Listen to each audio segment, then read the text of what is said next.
Hey, I'd like to welcome you to another episode of Mission Matters. My name is Adam Torres, and if you'd like to apply to be a guest on the show, just head on over to missionmatters.com and click on Be Our Guest to apply. All right, so today is a very special episode. We have Jonathan Shroyer on the line. He is an author in one of our upcoming books and also a podcast host on our network. I'm thrilled to have Jonathan on the show. He's also the Chief Customer Experience Innovation Officer over at Arise Gaming. Jonathan, welcome back. Thank you. Thanks for the opportunity, Adam. I always love to be on your shows and listen to all the different viewpoints from the other guests you have. So it's an honor to be here. Man, Jonathan, I'm listening to your intro and it gets longer and longer. I'm like, come on, podcast, book, like what's next? At some point, I obviously worked in Arise Gaming, but you got a lot going on and we're thrilled to work with you and excited to go further into the book, the podcast, Arise Gaming, what you're doing there. I know you also have some other things going on. So we'll talk about all these things, Immortal Studios. But before we do that, we'll start this episode the way that we start them all with our Mission Matters Minute. So Jonathan, we at Mission Matters, we amplify stories for entrepreneurs, executives, and experts. That's our mission. Jonathan, what mission matters to you? It's pretty simple for me, Adam. It's the same one I shared last time. Is when I was a young boy living in Texas, I grew up in a small town. I love technology. As I graduated high school, there were not opportunities for me to engage in tech and have tech jobs. So naturally, I went to school and I moved to the tech hub. And 20 years later, I started a company called Officium Labs, which was later acquired by Arise, where the whole goal was to put a tech job in every community and give the individuals that live in those communities the opportunity to live where they want to live and have a purposeful job to get excitement and grow and learn in their career. So that's the mission that matters most to me. Fantastic. Let's start towards the beginning. Like, how did you know you wanted to be an entrepreneur? Like, what was it for you? I think all throughout my career, I was more about security because I grew up under the poverty line with my family in Texas. And so the first part of my career, I didn't know I was going to be an entrepreneur because I was worried about security. So I was worrying about, hey, how do I make sure that I have money in the bank for 6 months, for 12 months, for 18 months, and so forth? Yeah. What ended up happening is as I joined these larger, wonderful companies, I started to see that I was different. Like I would say, well, why don't we do this? Or what about this? Or have we thought about this?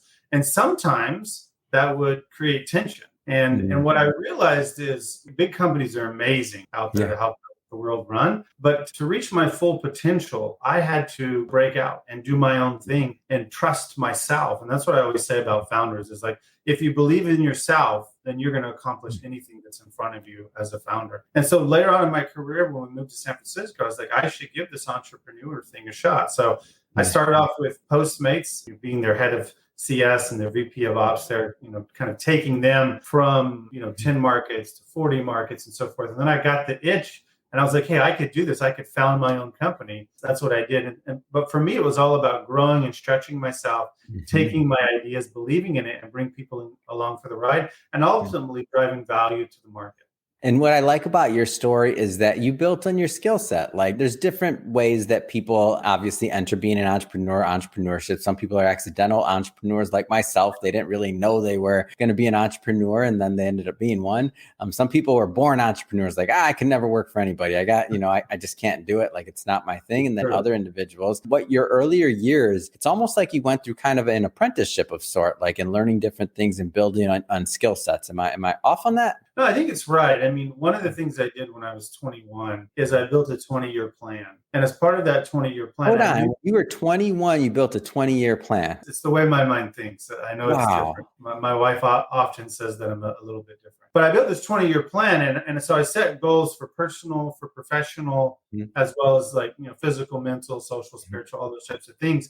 But the goal that I had was like, how do I get to a position by the time I'm 41 to be a CEO? And so what I did is along with, the security component that I mentioned earlier, I was like, what roles do I need to have along the way to position myself to be a CEO? And so oddly enough, that kind of the pathway wasn't as straight and linear. It was up and down and around. But when I was 41, that's when I started Officium Labs and I founded it as the CEO.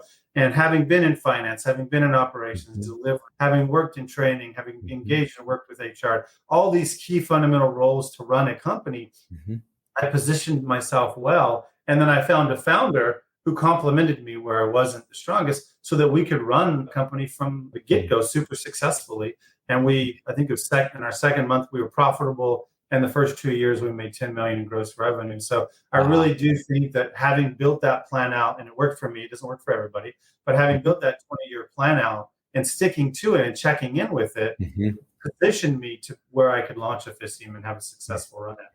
It's an amazing story, and one of execution, one of planning. And I love that you emphasize the planning. I mean, I've interviewed thousands of people, and I don't think I've heard somebody say they've done a 20-year plan at the age of 21. I think the age part is extremely sophisticated or important to kind of highlight the age part, because most, when I was 21, I think I might have a 5-year, but I was not going for 20. But it makes sense though. And along the way, I'm guessing that maybe some of the things that you put in that plan didn't maybe turn out exactly like you wanted to, but you adjust, right? Like you make different things based off of what's going on. Yeah, I mean, I think you have to think about it as broad goals and milestones and not as acute milestones and acute goals.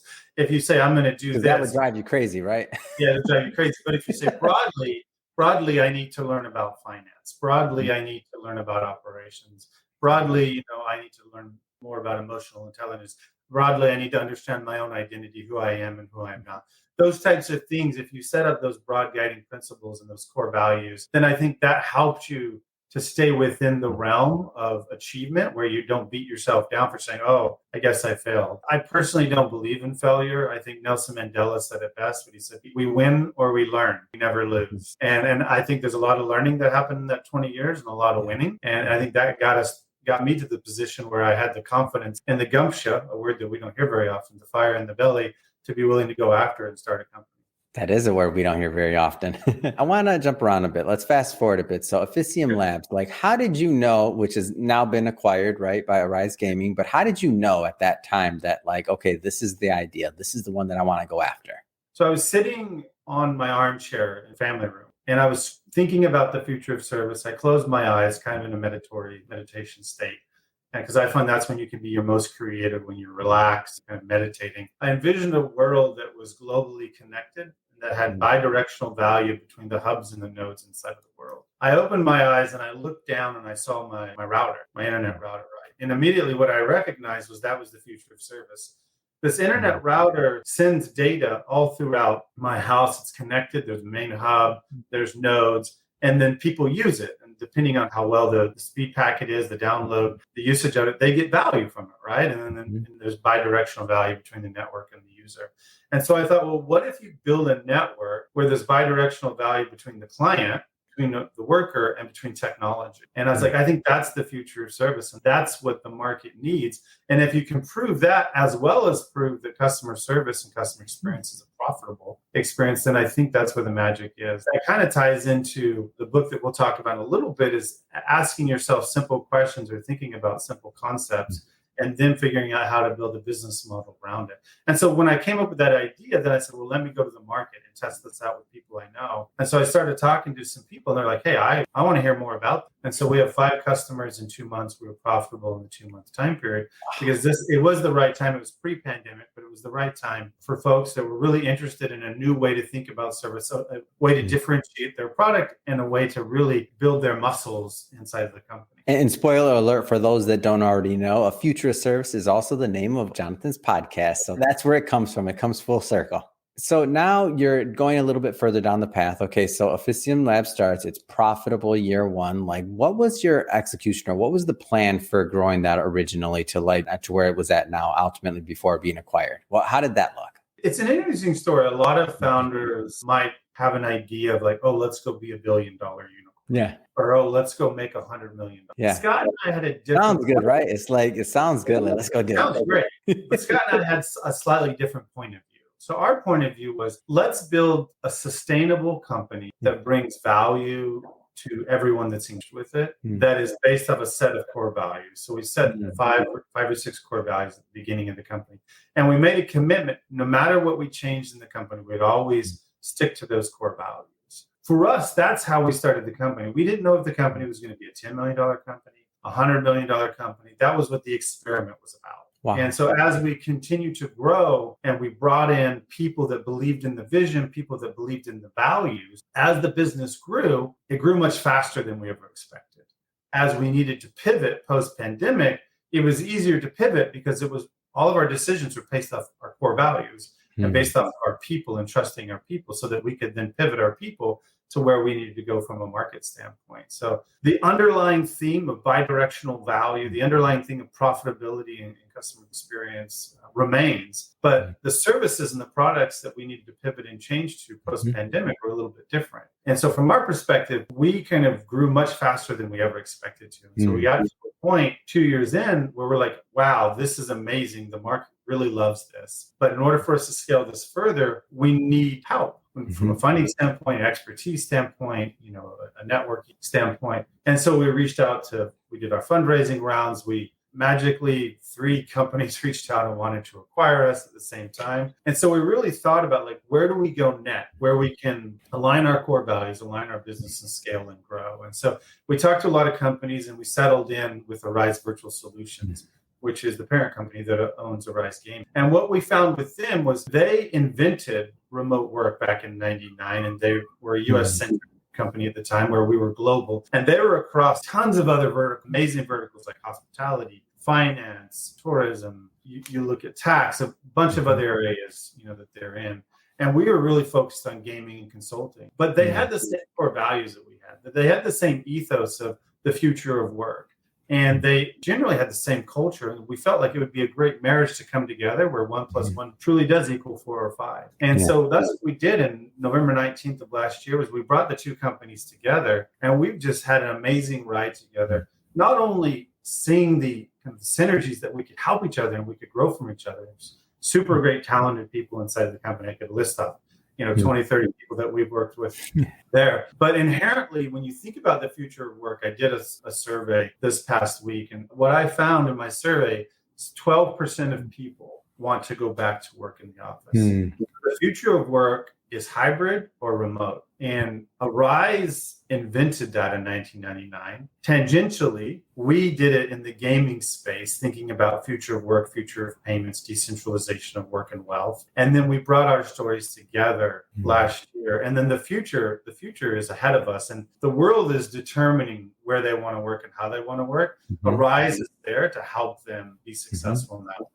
And so I think that's kind of the amazingness of the story when groups come together like that. If that makes sense. It's an excellent story. And I know the thought that goes into, based off of what you've built, to entrusting. And then, as you mentioned, your words, those synergies, the synergies that existed and what you're able to do together in that whole. I think it's something special. But I have to ask, so what is it like trying to kind of, mesh these 2 companies together? And I just mean from a high level, because it's hard. You build something, that's working, and then you have something else you're plugging it into. It's not simple. On a high level, what's that like? I think you think about it in 3 ways. One, the success of an acquisition is based on how the 2 companies are willing to work together and how they're willing to partner. In some cases, compromise and support each other's kind of new shared vision. The ultimate failure is if one of the companies aren't able to do that. That's why you'll see, 60, 70% of acquisition mergers tend to fail or not work out because it's down to the people. And so I think that's one thing from the get-go where we sat down with the leadership team on both sides and said, okay,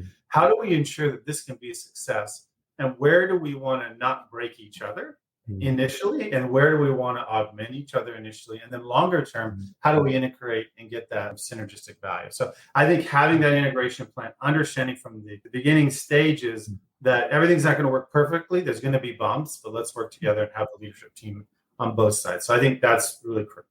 And there will be bumps. There will always be bumps. We've had bumps. Of course. And there's bumps in regular business. I mean, there's always going to be bumps. So you go in with that. I think the second thing to think about is there's the things that you know that you don't know. And so those are the things that you start to talk about, you start to brainstorm, and you figure out. And then there's the things you don't know. And what that means is anytime you bring 2 companies together, they're just things you didn't know. It's like when you get married, there's no matter how long you date, whoever your partner is, when you get married, there's just things that come out that you didn't know, right? And it's the same case in a merger. And so it's how you respond to what you know and how you collaborate, partner, you build that trust, you build that respect. Those are kind of the 3 elements that I think make a successful merger and acquisition. And I think that's what's helped us to be successful, is navigating all of those strong people on both sides, willing to partner together, sometimes having a little fire in the belly and passion, sometimes having cooler minds, but figuring it out and then partnering together and making the magic happen. And that's what I feel really confident we've done with Arise Virtual Solutions and Arise Gaming is we've been able to do that, and we will continue to be able to do that. But those are the kind of 3 tips that I would give people as they think about merging companies.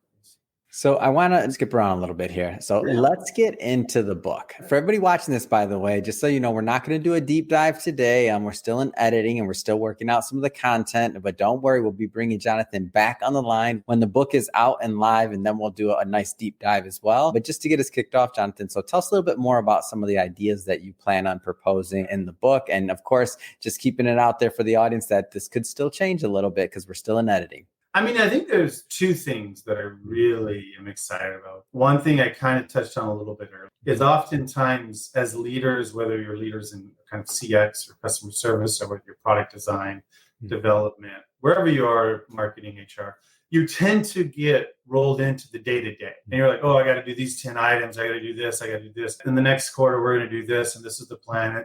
You really get into what I like to call the beta state of mind, where you're action than you're doing. But what I find in order to build that future that's going to be valuable for you, valuable for your customer, is you have to get into the alpha state of mind. You have to get into the creative, no boundary state of mind. And so in order to do that, what you need to do is you need to stop. You need to segment some time and ask some simple questions, because those simple questions will lead to kind of that next generation of innovation. What I often like to ask people to think about is like, what needs to happen in 5 to 10 years in your industry? And what are the simple questions that you need to ask now to solve for that? And leave it at that. We're not going to give away the book. There's a lot of good content in there. Yeah, we'll cut it there, but we got more to talk about, so I'm not worried about that. More to talk about. The podcast. Come on, man. When I spoke with Matt Cook, our director agency, and I was like, Jonathan's going to be launching a show on our network. So Mission Matters Podcast Network, for those of you out there that haven't heard, I was thrilled and excited. And then when I saw your topic, I'm like, and then the cover, come on, best cover. Oh wait, if any of the other hosts are listening, not the best cover, but kind of the best cover.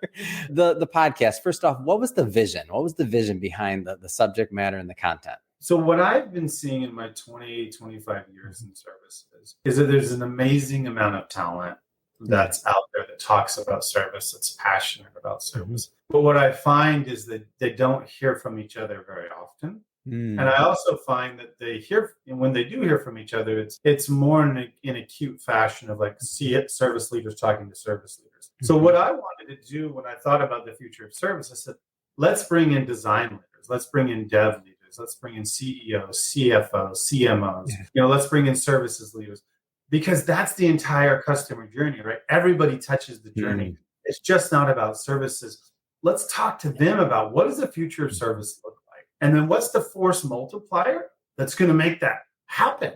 And then what are their key insights that they can share with their peers, whether it's peers inside of their own kind of sector or vertical or peers outside of their vertical? Because what I find, you go to conferences, you talk to great leaders that have great ideas, or even thought leaders and influencers, is they're thinking about something that you haven't thought about. And so if the podcast can bring that together, it's a 15-minute segment, so it's easy to do for a run, a little walk that you're doing, you're winding down for the day. It'll give you that thinking time to say, oh, wow, I didn't know that somebody in marketing thought about it that way. I need to talk to that person. Or, oh, that's a great idea. Let me go spend some time thinking about that. So that's the idea behind the podcast, is to help people think differently, to think broadly, and then to determine more acutely how they can apply to get greater value inside of their business. Now that you're on the other side of the mic and you're talking to others, is there anything that has happened so far? And I know some of the episodes you recorded haven't been released yet, but it's okay. You can spoiler it. Is there anything that surprised you about being the host? Like just experience or feel or anything that you weren't expecting that you're like, oh, wasn't expecting that?